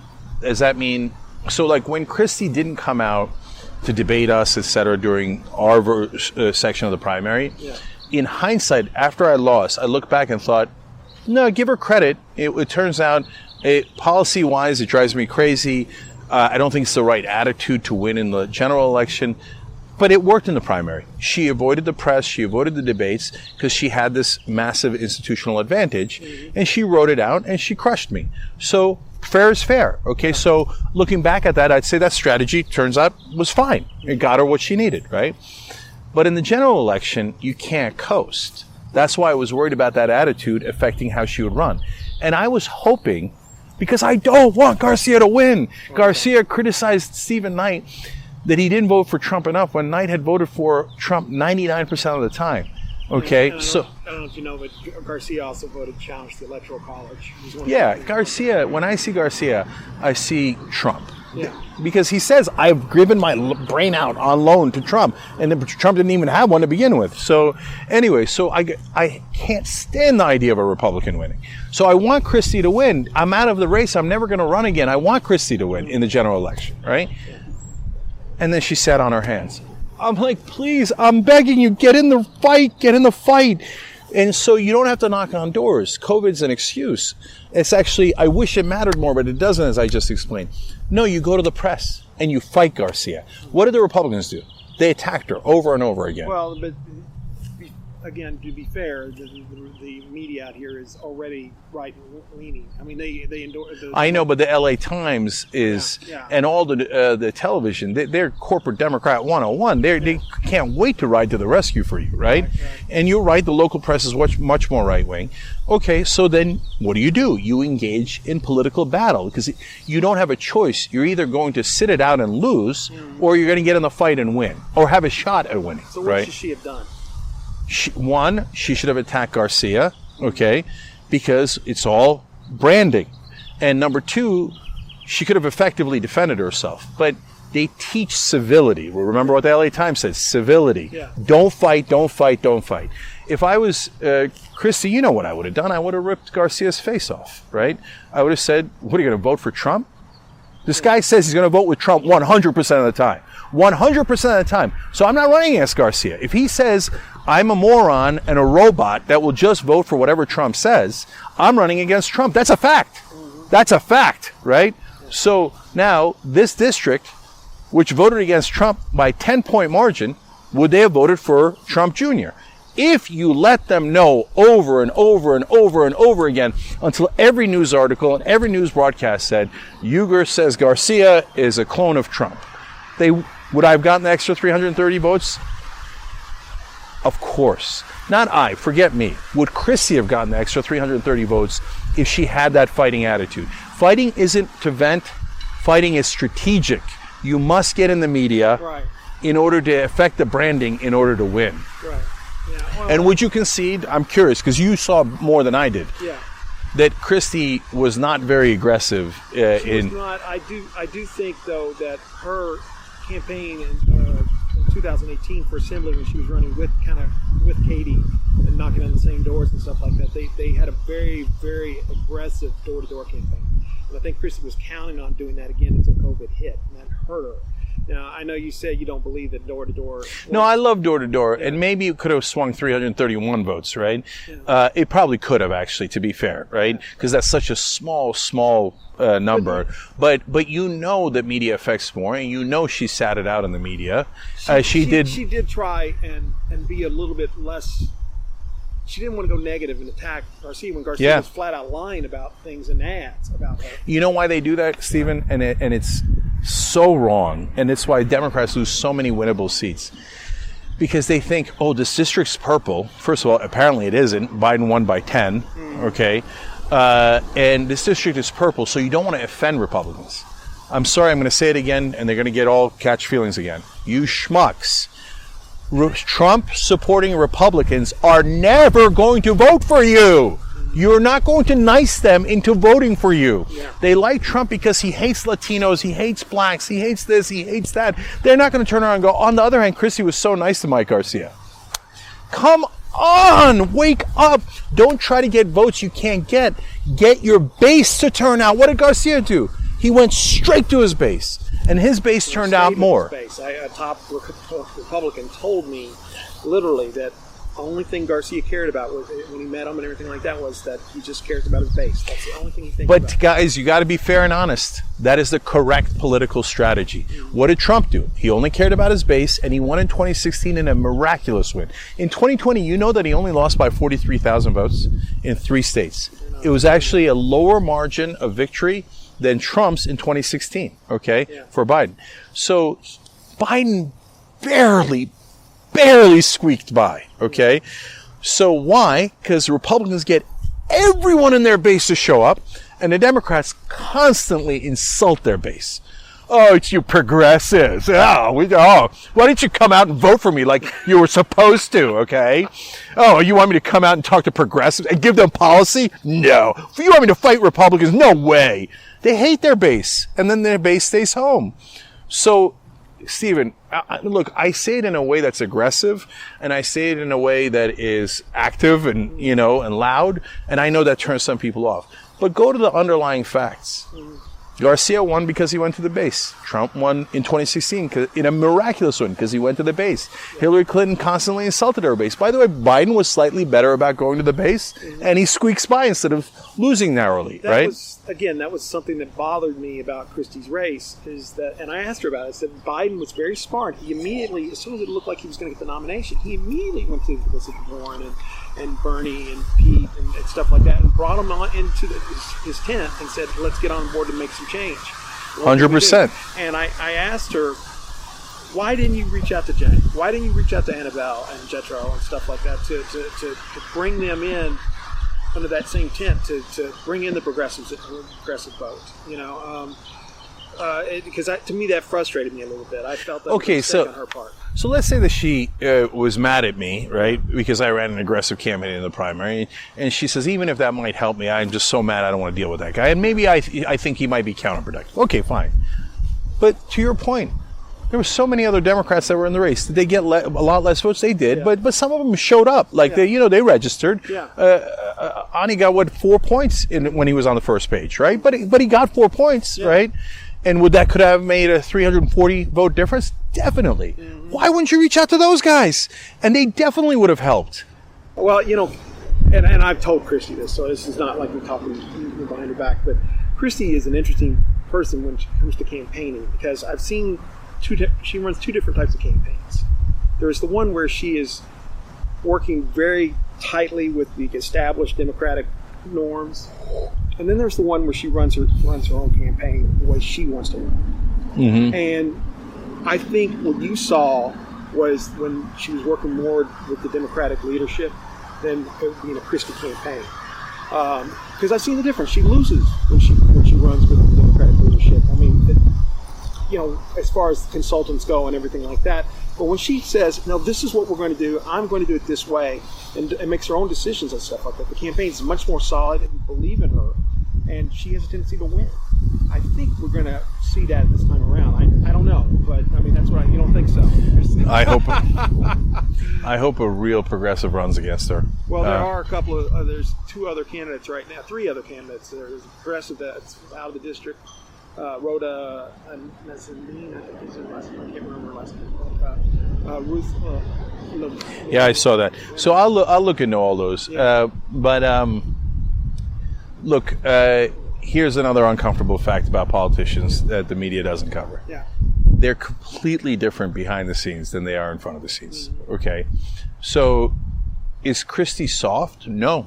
No, she's not. No.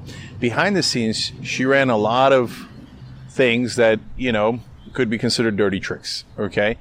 And she used her leverage and her power within the connections within the Democratic Party to make sure the press got the information they needed about me. Yeah. They should Oppo research from day one.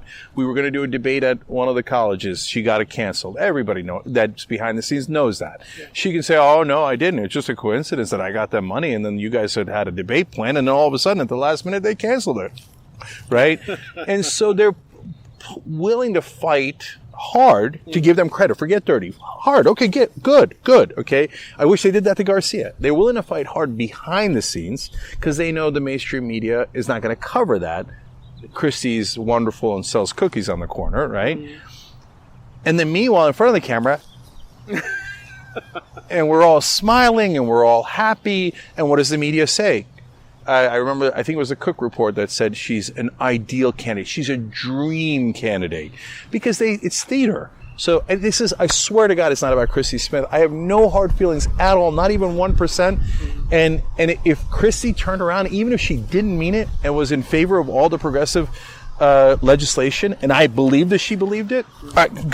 No, not believed it. I believed that she was going to do it, right? Whether she believed it or not, I'd back her 200%, okay? It's never personal. Joe Biden's a good guy. He has a lot of empathy. He means well.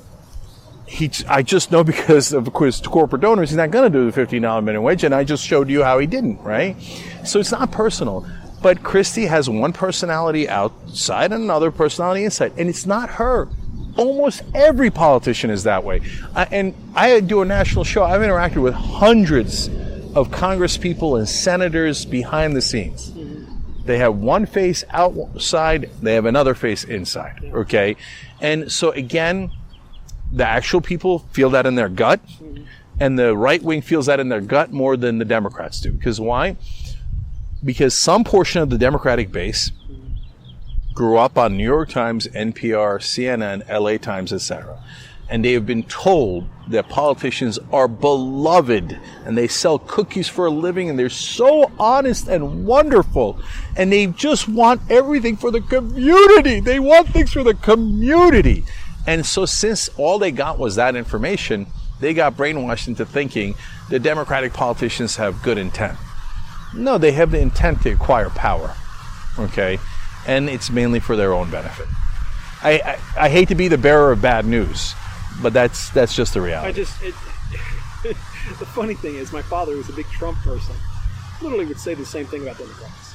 But he doesn't see it about Republicans. Of course. Yeah. And Stephen, I'm so glad you brought that up, because think about it, right? Yeah. Democrats say, and if you watch MSNBC, oh, the Republicans, oh, it's bad, oh, their politicians, bad intent, right? Republicans say, oh, the Democratic politicians, bad intent. Guys, it's both. It's both. And where does it drive from? It drives from two things. People who get into politics are generally driven by ego. Okay. And the second thing is the corporate contributions. Yeah. So, but neither side, neither MSNBC or Fox News talks about the corporate contributions because it's kabuki theater. With the one rule all of media has agreed to, except progressive media, and that's why they loathe us. The one rule everybody's agreed to is do not talk about the elephant in the room. There's there's literally billions of dollars in bribes to these politicians, but even though it's obviously the most important factor, never mention it. Yeah. It's because I try not to think about it really, because it gets me more cynical and more depressed. So I'm gonna get you out of that cynicism in a second, okay? But I'm going to add to it first. Okay. So wonderful. So So why does Fox News never talk about corporate contributions to Democrats? It'd be a layup. Their base would love it. Their viewers would love it. Talking about how corrupt the Democrats are, it would be Fox 101. Yeah. They don't talk about it because the Republicans take the same money. Why does MSNBC never talk about Republican corruption in the corporate money that they take? Right? I mean, oh, their viewers would love it. Oh, the corrupt Republican sons of bitches, right? Because they know their politicians take the same money. So they've got basically mutually assured destruction. So they have agreed to a silent, unwritten rule: never talk about the most important issue. Lie to all of our audience and pretend they're having principled debates. They're having an exchange of ideas. What does Joe Manchin think? Joe Manchin doesn't think a goddamn thing. Joe Manchin thinks, where's the goddamn check? Okay, that's what Joe Manchin thinks. And if you cover politics and you don't understand that, you're not actually covering politics. You're covering the theater of politics. And unfortunately, you're probably a good person, but unfortunately, you're basically doing propaganda. Okay, so now, how in the world do we regain hope? Right. So now it is actually a great time to ask this, because even though Biden is getting glowing reviews in the first 100 days, and I would actually agree with half of that at least, we're actually, in a sense, in our darkest spot. Okay, so the reason is Biden has done a brilliant job of totally neutering progressives in Congress. And Ron Klain deserves a tremendous amount of credit. Progressives helped get Ron Klain the position of chief of staff. Right. And I helped as well. Okay? No, I don't say that with a big thing. Tiny, whatever I could do, right? But I'm just saying, I'm in too, right? Like, I wanted Ron Klain. He was way better than the alternatives. And Ron has been really smart, okay? And what did he do? He invited progressives in, which other Democratic administrations didn't do. Right. Already huge. That's good substantively, but it's really smart politically. Because once they have access in Washington, oh, it's such a tranquilizing drug. Because especially for progressives who've never had any access. Right. So they get that access and they're starry-eyed over it. So Ron, nicely played. Really nicely played, okay? So now the progressives don't say anything about $15 minimum wage. That's it. They're done. They didn't fight to get it in the COVID relief bill when it was basically a must-pass bill. They're not going to fight to get it in the infrastructure bill. What are you going to do, a standalone bill? The standalone bill has no chance. If someone is proposing a standalone bill, understand that means they're sending it to die, because it's going to get filibustered, and you cannot pass it unless it's part of a must-pass bill.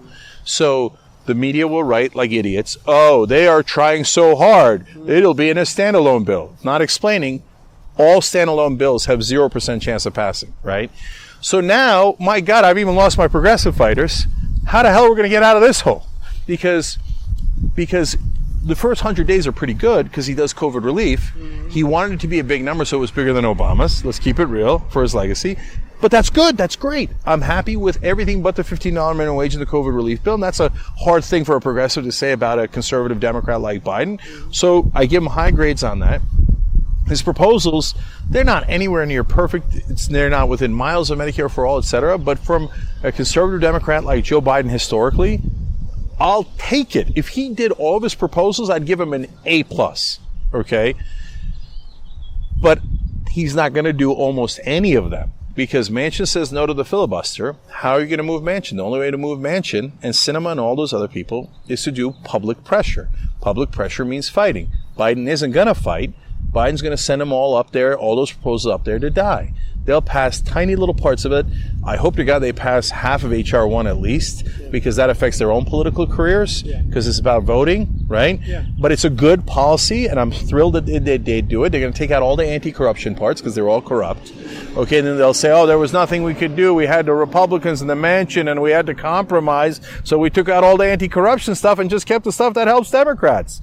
Okay? There was nothing we could do. Guaranteed. Write it down in stone. Go back and watch this video. You will see that's exactly what happened.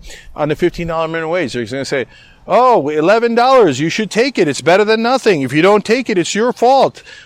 But what happened? I thought you said you were in favor of $15. It was a lie. He was never in favor of $15. If we're lucky, they'll settle on $11. Okay? Write it down in stone. You'll see it come up. The infrastructure bill, they're going to butcher it. How do I know they're going to butcher it? Coons was on TV saying not $2.2 trillion or $2.3 trillion, which Biden proposed, will probably compromise to $800 billion. You just chopped off $1.5 trillion. Coons does not say that on TV if he didn't check with Joe Biden. Joe Biden plans to butcher his own infrastructure bill, but nobody in the press will tell you. And it's a stone cold fact. So now, my God, where do you get hope? I'm waiting. I've upped my medication. Antidepressants. So, Stephen, you just need one progressive fighter, okay? That's why I ran. Okay, I hope to God I'm right, and you should root for it just to see how the movie ends. To see if I'm spectacularly right or spectacularly wrong, right? And that'll be fun too, because, you know, a lot of people love to hate me. So if I say Nina Turner will make all the difference and Nina Turner goes to Congress and she doesn't, they'll get to go, ha, ha, ha, I told you nothing can change. You'll feel great about that. So why would Nina make such a difference? By the way, if you're out there and you agree, ninaturner.com/hello. Her catchphrase is hello somebody. So ninaturner.com/hello to help her, okay? So, because if I'm right that she has the same fighting spirit, she's going to go out there. If she wins, she'll be in Congress within this term, right? The general election is in November, so I assume she'll take office in December or January, right? Right. Then she gets on the floor of the House and goes, here's the list of Joe Manchin's donors. Here's the list of Kristen Sinema's donors. She does that. What happens next? Think it through, okay? When she does that, all the Justice Democrats that are sitting on their hands right now will go, man, she just got a lot of press for that, okay? Yeah. And boy, people seem to like that, right? Yeah. And it looks like she's outflanking us on the left, okay? I'm going to say it. AOC will jump out of her seat to compete with Nina Turner on who's going to be tougher on Manchin and Sinema, okay? And who's going to be tougher on the corporate Democrats, okay? And then Rashida Tlaib is a wonderful congressperson. Yeah. She's just waiting for the green light, right? And this is the part that people don't understand. In Washington, I don't blame them. Nobody ever tells them, right? In Washington, The minute those folks win, they get gaslit, 100%. Everyone in their circle says, whatever you do, Rashida, you're wonderful, but don't fight. Your colleagues, your beloved colleagues, your cherished colleagues, you're going to lose Raffensperger's seat in Virginia. Don't fight. Be a good person. Oh, look at all these new people you met. Katie Hill, she's so nice. Become best friends. Oh no, she's in a purple seat. Don't hurt Katie. This was before the controversies. And by the way, that literally happened. Okay. Yeah. And so don't do that. Now, you want to do proposals that have no chance of winning and you want to do rhetoric right now? Have at it. Go on TV, tell us about defund the police. It doesn't matter. We're never going to vote on that, right? Go tell us about abolish ICE. Doesn't matter. We're never going to vote on that. You have no chance of winning on that. Okay, but on actual bills, do not block a bill. If you block a bill, you will be super rude. All these Justice Democrats, I'm not just saying it. I love them. They're great people and they're uncorrupted. But they use their kindness against them. Yeah. Okay? But when they see anybody, whether it's Nina or anyone else, not like they think if they fight, the world will come down. Yeah. And in the beginning it will. The media will attack Nina like crazy, right? And then Nina will survive it and come out stronger on the other side. And then Rashida's going to look at that and go, wait a minute, I wanted to fight all along. Why did everybody tell me not to fight? How the hell are we supposed to win if we don't fight? Yeah, I'm with Nina. Ro Khanna's going to say, yeah, hell yeah, I've been waiting for this fight for the whole time. I'm with Nina. They're great friends already. Mm-hmm. Jamal Bowman's going to be like, finally, why were we doing this from the first place? And then all of a sudden, you got 11 legislators, because there's 10 Justice Democrats now. Nina is a Justice Democrat. That would be 11, okay? Yeah. You only need 6 to block any bill. Now, you want to pass the budget? You want to pass the defense bill? You're going to put $15 minimum wage. Oh, you can't do that. Wait, Manchin is blocking every bill. Why can he do it and we can't? Oh, that's what I thought. He blocks bills, we block bills. If he doesn't block bills, we don't block bills. Okay? If he blocks a bill, I block the bill. Okay? And you know what's going to happen? Yeah. Stephen, here's the part they don't understand. It's a must pass. It's not an optional. When you get to the budget or you get to defense, it's a must pass. Right. You can't not have defense. You can't not have a budget. So then what do? You go back to the drawing table. But this time, progressives are at the table. Now we're having an actual negotiation. What happened in the COVID relief bill? Since we didn't fight, they said, Manchin, what do you need? You need us to cut minimum wage? We'll cut it out. You'll get a lot of donations. We'll water these things down. Progressives, what do you need? We don't care. Get out of here. Okay? And that's what happened.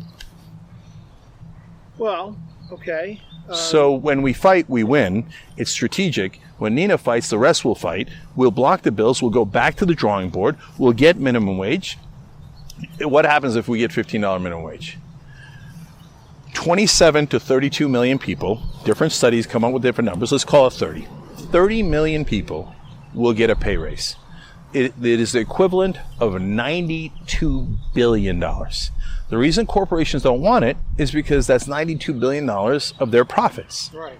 Now, if it takes them out of business, then it's too much and I don't want it. Do I want a $100 minimum wage? No, because it would hurt businesses and it's not realistic, right? Yeah. But all of these giant businesses, they have unbelievable margins. It's not going to, so the question is, do the American people get that $92 billion? Or the corporate executives and shareholders get that $92 billion? Because they're all very, very profitable. It's a question of how do you divide the profit? And the democracy, our government, is supposed to stand up for us. Corporations have plenty of power. They can stand up for themselves. Right. But none of our guys do. But wait, so if we win on that, we just gave 30 million Americans a $92 billion raise. That's real. That's not cookies. That's not firefighters. That's real. That helps people in their actual lives. It makes a giant difference. Well, we're running out of time, mainly because the battery on my recorder is dying.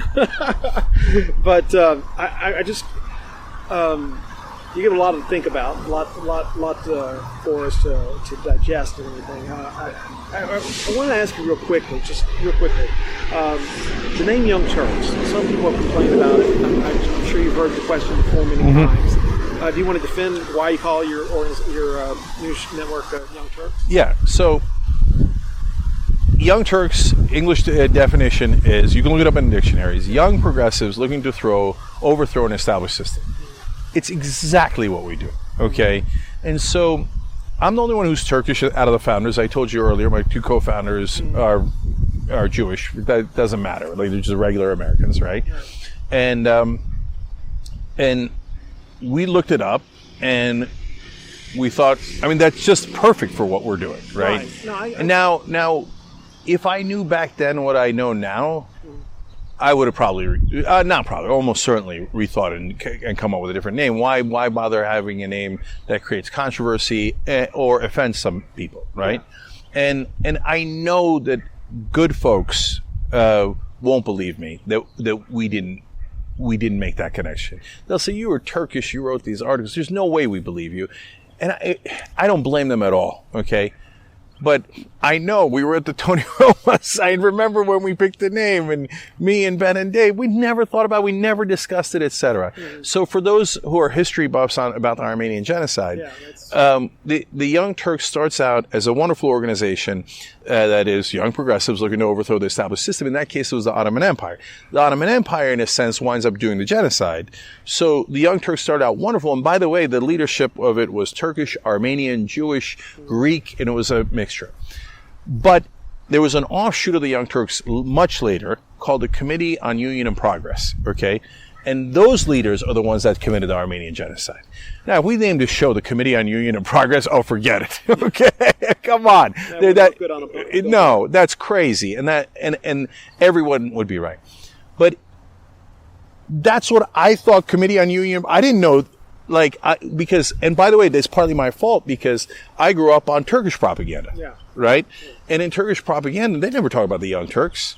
They mention the Committee on Union and Progress, and then in Turkish propaganda, they defend it, right? But they never connected Young Turks to it. So it's exactly what we were talking about politics before. People only know what they see. Yeah. And I had never seen that, right? Mm-hmm. And so, and then in terms of how the phrase is used, there's no question that nobody uses it in the way that folks who are concerned about it say it. Like, Rod Stewart didn't write a song about the Young Turks because he wanted to insult Armenians. Mike Ovitz, who ran a big part of the agency at CAA, was called the Young Turks. They didn't do that to insult Armenians. Every single reference to the Young Turks in English culture and language is to young rebels looking to overthrow an established system. So that's where it came from. Okay. Let me ask you one other quick question. Just what happened with the union situation of Young Turks? So, I mean, you know why I'm asking. There are, you could identify yourself as a progressive, but then the union came in, or they were trying to. Yeah. So I know why you're asking. It's a fair question. Okay. Yeah. So here's what happened. In the middle of the race, or near the end of the race, there was a tweet announcing that they were going to unionize Young Turks, but nobody had ever come to us. The union hadn't come to us, and our employees hadn't come to us, much more importantly, right? So we never knew that there was a single issue. Right. So normally what happens is employees come and say, hey, we want a raise, or we want this, or we want that, right? And then you say yes, no, et cetera, however it works, right? And then if they get frustrated, they go, well, let's go to a union, and because we need collective power and leverage and stuff. Makes sense. But they didn't do that.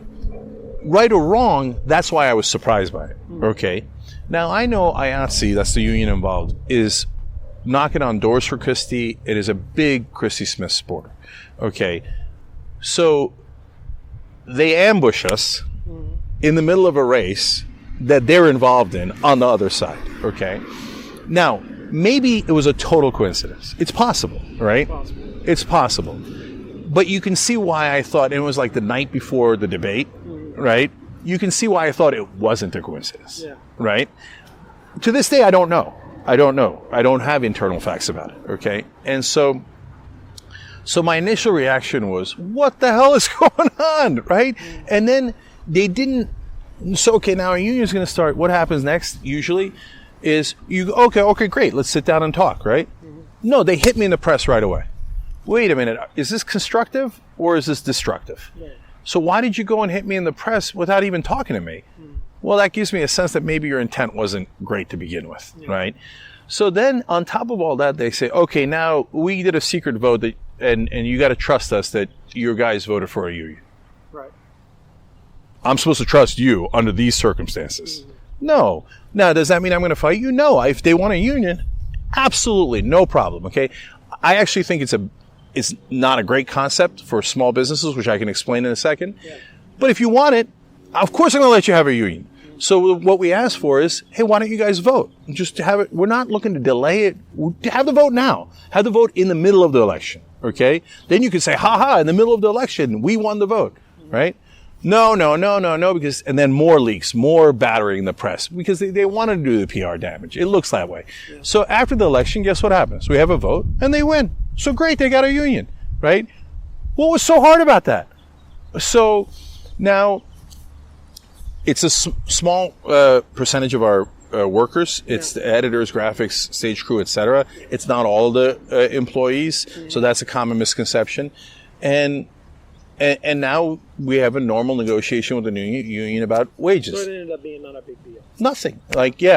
But look, when all you have is a hammer, everything looks like nails.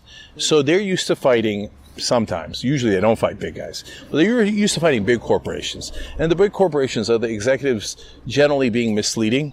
Yes. Okay. Yeah. At a small shop like ours, there's a lot of reasons why it's not a great idea. Number one, we're barely surviving, right? This isn't McDonald's and Walmart with giant margins. Right. And you're sitting there, you could see in the stock market, well, the guy's got 25% margin. What do you mean you can't pay your employees? Of course you can pay your employees, you're just choosing not to. Our benefits and our salaries are actually great. And so it becomes some ideological thing. Okay, no problem, we can do that too, but you can't get blood out of a stone. And so, but they assume management lying. Okay. Brother, have you seen digital media? Everybody's bankrupt, right? Yeah. We're not faking that everybody's bankrupt. They're actually bankrupt. Okay. We're not the big bad guys. So they just took a wrong approach with a small company. And by the way, there's a reason why that sometimes they get misdirected like this, because it's hard to fight the big guys, right? It's easy to pick on someone, especially if they're progressives, and do a lot. No, because think about it. Yeah. Because now we're going to tell everybody this company that's progressive actually isn't progressive. Yeah. They're anti-union, and we're going to, do a lot of damage. So this is going to be easy. Most people give into that right away, and they go, "Yes, sir. What do you need, sir? It doesn't matter if it's reasonable or not. It doesn't matter if it's going to create a problem or not. I don't want the bad PR. I don't want the bad PR." Well, Stephen, you see me, you know me. Does it look like I'm going to shy from a fight? So look, but bless our hearts. I hope we're close. We'll probably have a deal real soon. I hope, and I want them to be happy because I love those guys. I've worked with them some of them for a decade, and on a personal level, like the employees, we got no problems with at all.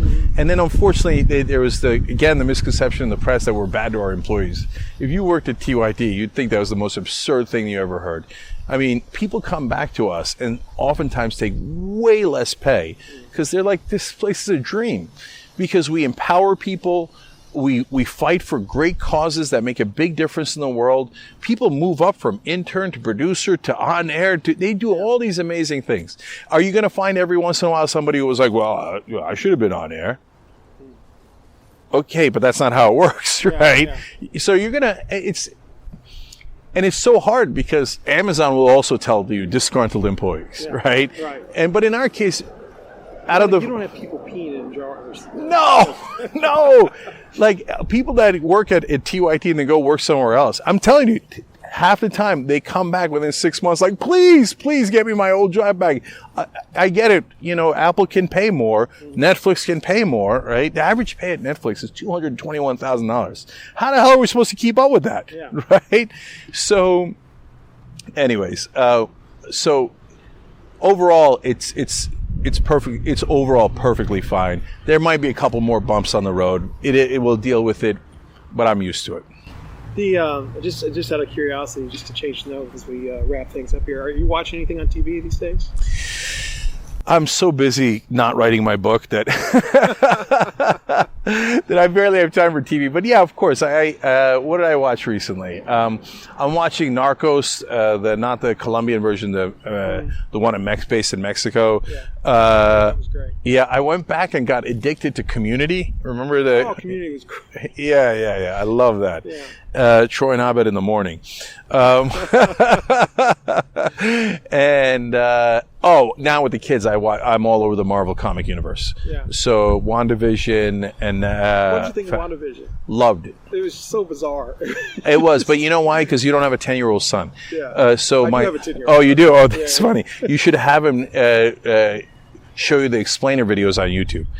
You got to watch WandaVision with the explainer videos. Once you do, it becomes infinitely more interesting. It has so many more layers than you realize. That's why it looks kind of weird when you're watching. You're like, wait, why did they do that, right? Incredibly bold to try something that radically different. Yes.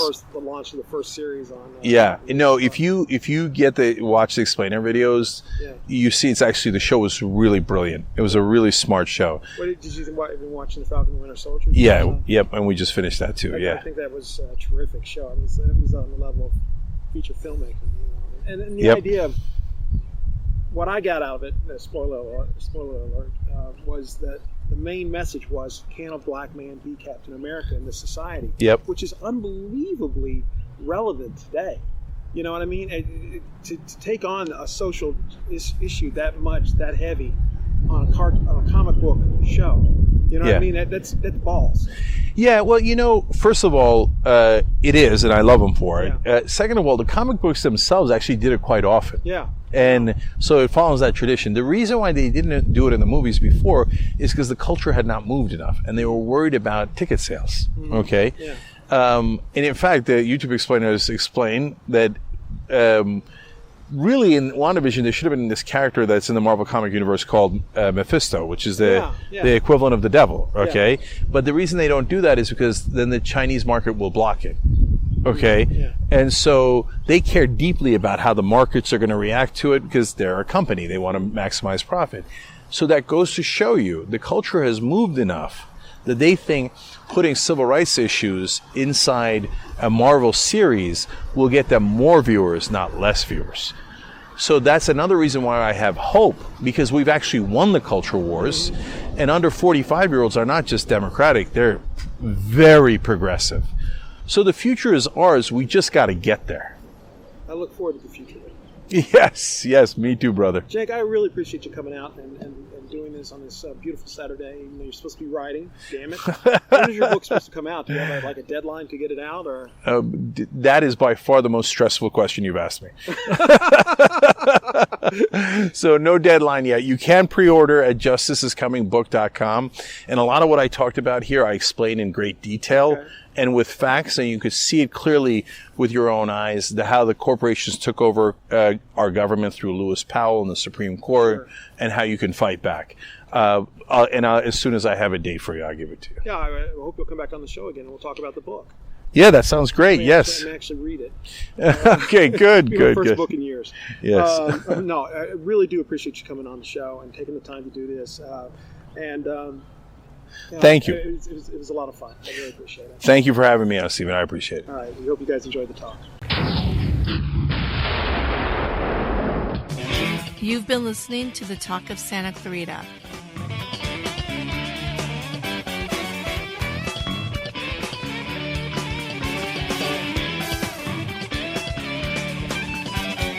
Listen to us on iTunes, SoundCloud.com, YouTube, and Stitcher.